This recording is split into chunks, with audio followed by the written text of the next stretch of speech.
ओम नमस्ते जी। महाभारत के इस स्वाध्याय की कड़ी में हम भीष्म पर्व के प्रथम अध्याय का स्वाध्याय करेंगे।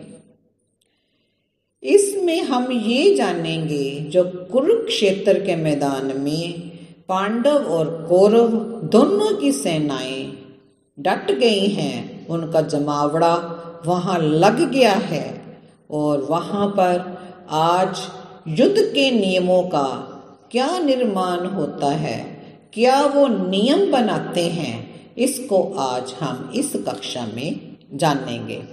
वैशंपायन जी जो अर्जुन के पौत्र को कथा सुना रहे हैं, कहते हैं सोमको सहित पांडव और कौरव दोनों महाबली थे। वे एक दूसरे को जीतने की इच्छा से कुरुक्षेत्र में उतरकर आमने सामने डटे हुए थे। पांडवों के योद्धा लोग अपने अपने सैनिकों सहित धृतराष्ट्र पुत्र दुर्योधन की दुर्धर्ष सेना के सम्मुख जाकर पश्चिम भाग में पूर्व अभिमुख होकर ठहर गए थे। कुंती पुत्र अर्जुन के ध्वज का अग्रभाग देखकर महामना दुर्योधन ने समस्त भूपालों के साथ पांडव सेना के विरुद्ध अपनी सेना की व्यूह रचना की। दुर्योधन को देखकर युद्ध का अभिनंदन करने वाले पांचाल सैनिक बहुत प्रसन्न हुए और हर्ष में भरकर बड़े बड़े शंखों और मधुर ध्वनि करने वाली भेरियों को बजाने लगे।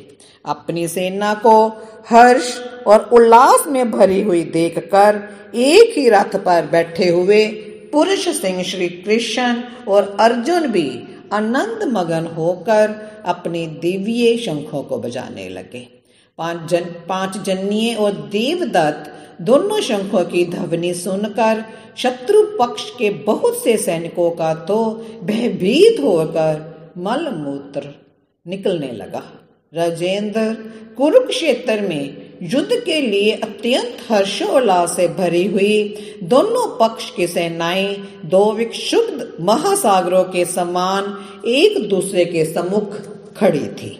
दोनों सेनाओं का वह अद्भुत समागम प्रलय का उपस्थित होने पर परस्पर मिलने वाले दो समुद्रों के समान जान पड़ता था। सारी पृथ्वी नवयुवकों से शून्य सी हो रही थी। सर्वत्र केवल बालक और बूढ़े ही शेष रह गए थे। सारी वसुधा हाथी, घोड़े, रथ और तरनों से हीन से हो गई थी।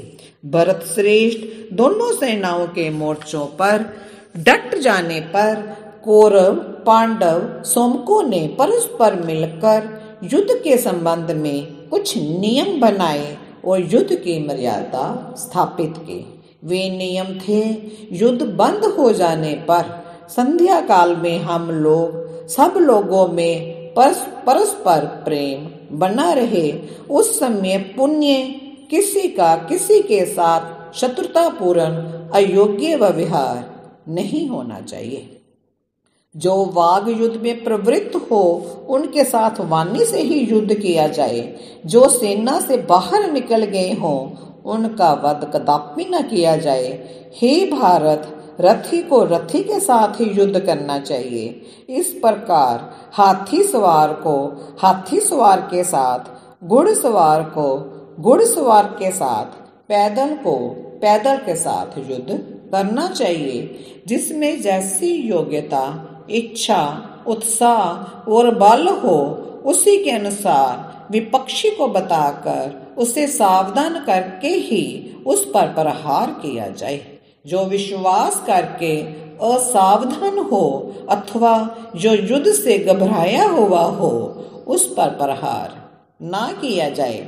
जो एक के साथ युद्ध में लगा हो, शरण में आया हो, पीठ दिखाकर भागा हो तथा जिसके अस्त्र शस्त्र और कवच कट गए हो, ऐसे मनुष्य को कदापि ना मारा जाए।